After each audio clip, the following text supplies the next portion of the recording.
Hey everybody, Joey here. I'm going on tour with the Brothers Landreth this year, and I need a pedal board, so I'm going to make one from scratch. So come and hang out with me while I do it. So I'm building something that's a little pared back. We're doing a lot of traveling this year. We're going to the States, we're going to Australia, we're going to Europe, all around Canada, of course. And I just want to travel with something that's a little bit easier to move around with. So I'm building a smaller board. Uh, as a kind of greatest hits from the big board last year. So come along on this journey and I'll fill you in on all of my crazy ideas. Some of the sounds that I really enjoyed playing with, I'm going to try and recreate with this smaller board. And some of the ones that I found, they were fun to conceptualize, but I didn't wind up actually using them, or I used them, but I didn't enjoy using them, things like that. I'm going to kind of pare things back. I'm using some new gear to help me accomplish some of these things. So I got myself one of the new MC6 Pros from Morningstar. I really, really love their stuff. I'm also checking out some Goodwood audio stuff. These guys build really, really great pedalboard solutions. And because I'm not using a big switcher per se, I'm going to need a little bit of help with routing. So normally I would use the Gig Rig G3 or the Atom, but I actually need this pedal board to be even smaller. So in order to capture all the sounds that I want, I got to maximize on space. So I'm going to use a couple of the Gig Rig remote loopies in order to kind of have some of the things that I like about a switcher. These are going to live under the board. I am also going to be using the Morningstar ML10X for wet effects and anything that's not adversely affected by a buffer, because this has a buffer inside. And so like fuzzes and stuff like that won't do well with that. So that's why I'm using the remote loopies. So those will handle anything that's sensitive to buffers. Everything else will go into the ML10X. And I'm also going to use this Goodwood Audio Audition doohickey, so that if inevitably when I buy a pedal on the road, which is going to happen, I can put it on the pedal board without having to rewire a bunch of things. So that's kind of the concept. Ideally, my favorite pedal of the year, people have been asking me this, is this, the standalone / analog tube Love Bomb. But as you can see, it is the opposite of small. And I was going to rack mount it and then run some audio lines out to it, but also that just makes more things to travel with. So I'm probably going to leave this at home for the next couple of runs until I can figure out the right way to get it incorporated. So we went through sort of the MIDI control audio routing stuff that I'm going to be using for this board. The one thing that I didn't really talk about is this this thing, which is by GFI System, the duophony or the duophony. I think it's duophony. I think it should be duophony. That's a nice sound. And I think I will name my next child that.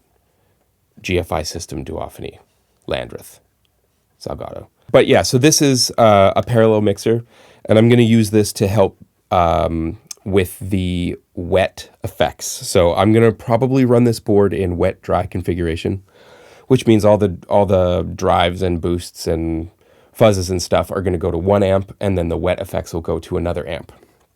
The reason that I want to use this is because my favorite delay pedal in the world, which is the Chase Bliss Therme, doesn't have dry kill, which means if I want to run the effects separate from the dry signal, I have to run the mix all the way up, which then means I don't have control over the volume of the delays.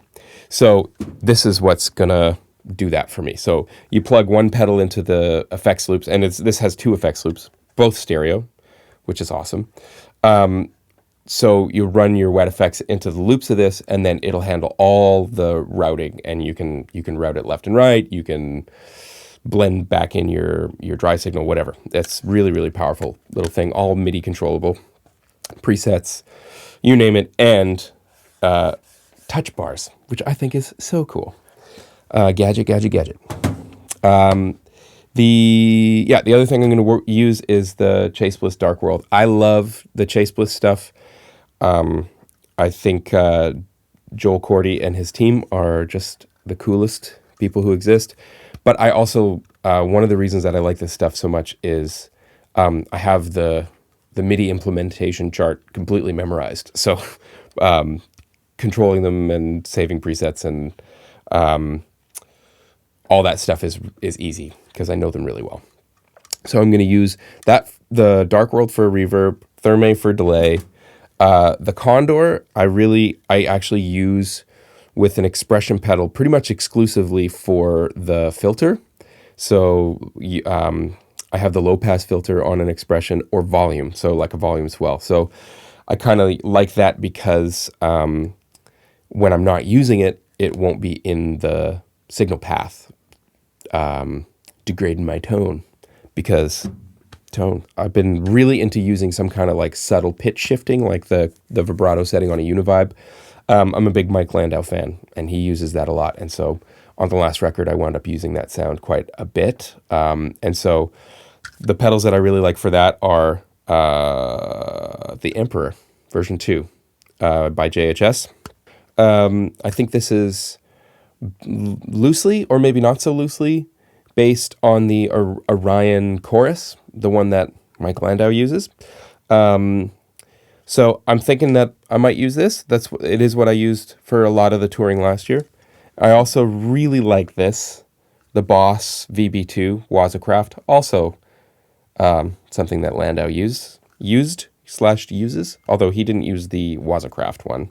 That, or I might use the Orion chorus as well, which I don't have here because I lent it to somebody and I don't remember where it is. And then the last thing that I want to incorporate on this board is the new Chase Bliss Generation Loss. I really love this pedal. It's really wonky and fun.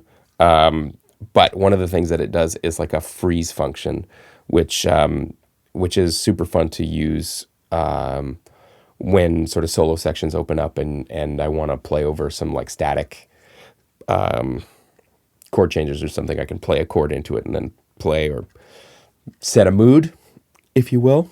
That's pretty much going to be it. I mean, that's a few pedals, but those are going to be some of the sounds that I'm going to go for.